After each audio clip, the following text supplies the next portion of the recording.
say, kids, what time is it?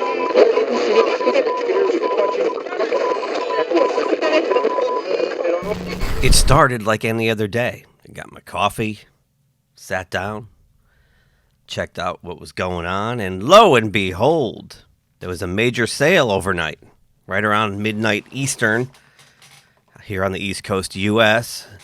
Lord of the Rings, The Hobbit film, merchandise, theme park, and gaming rights sold to video games company Embracer.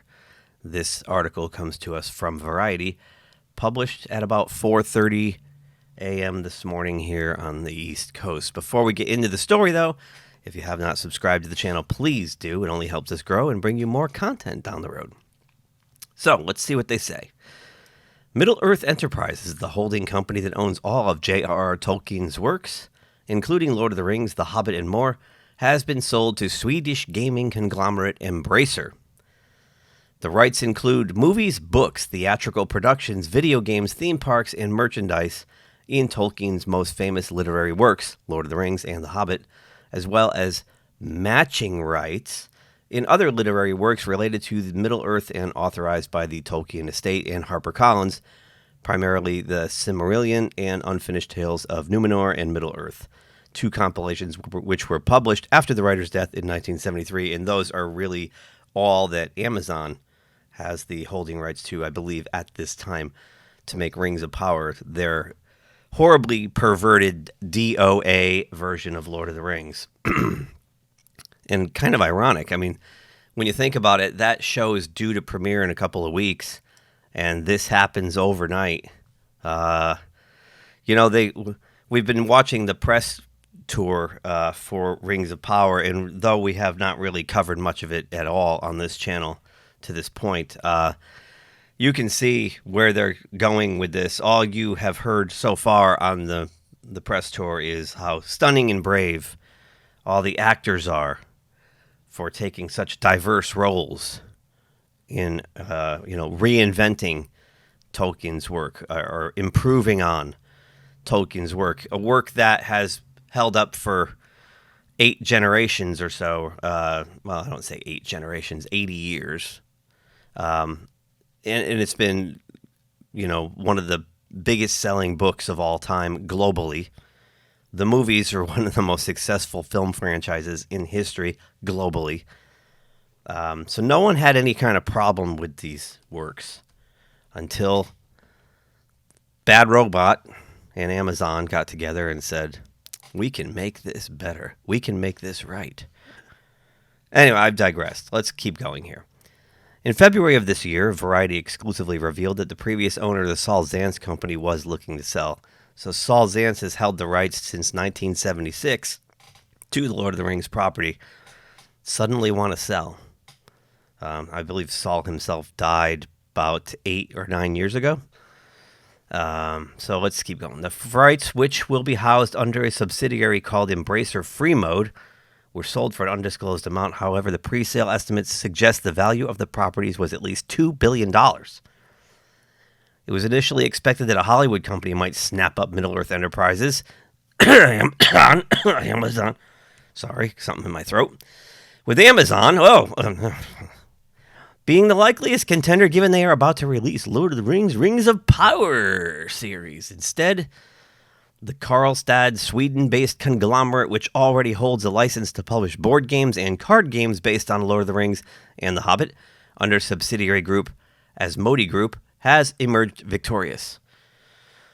ACF Investment Bank advised Saul Zaentz on the sale. It is the second high-profile acquisition in the last 12 months for Embracer, whose primary business is making PC and console games.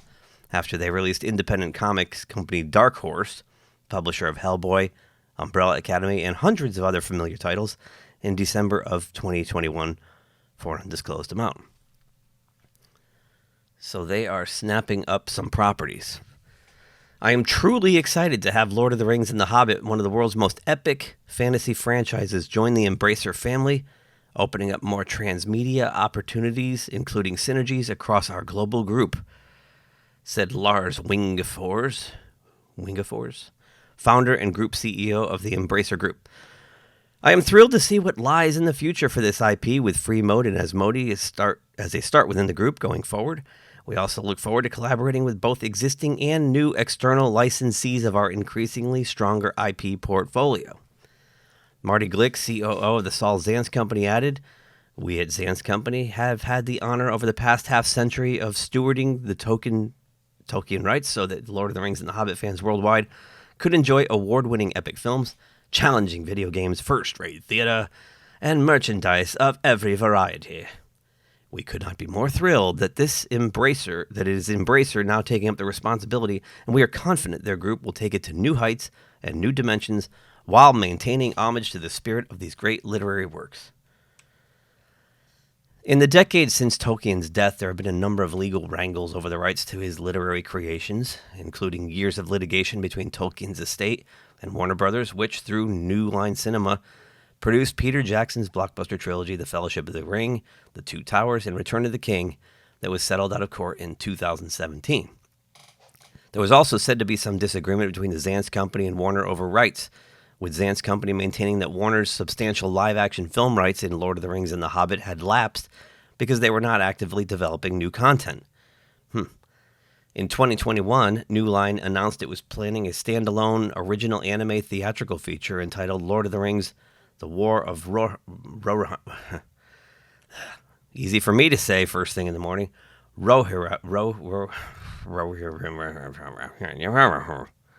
It is unclear what will happen to that now.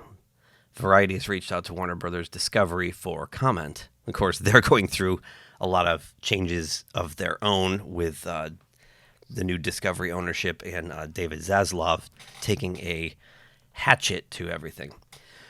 Entrepreneur Saul Zaentz, who died in 2014, originally acquired a number of rights to Tolkien's work, including film adaptation in 1976. Left out of the original deal, however, was the right to produce a TV series more than 8 episodes long. Aha!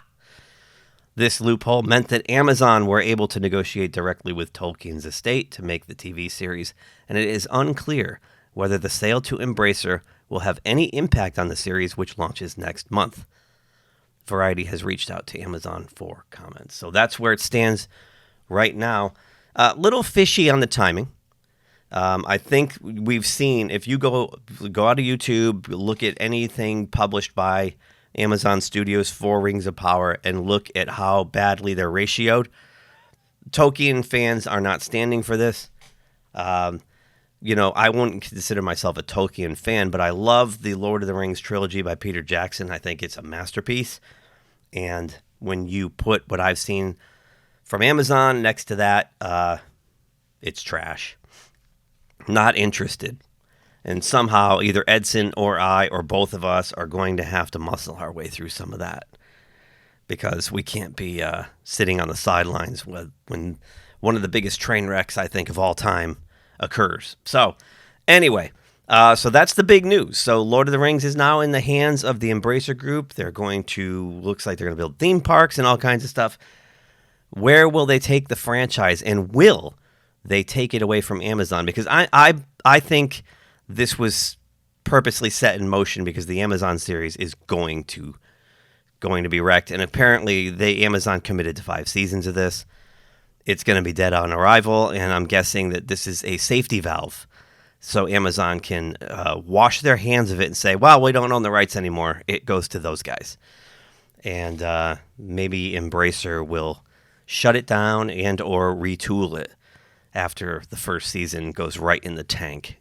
I mean, Amazon is spending like $1 billion on this, per season or something like that. I don't know. It's going to be the most expensive television show ever produced.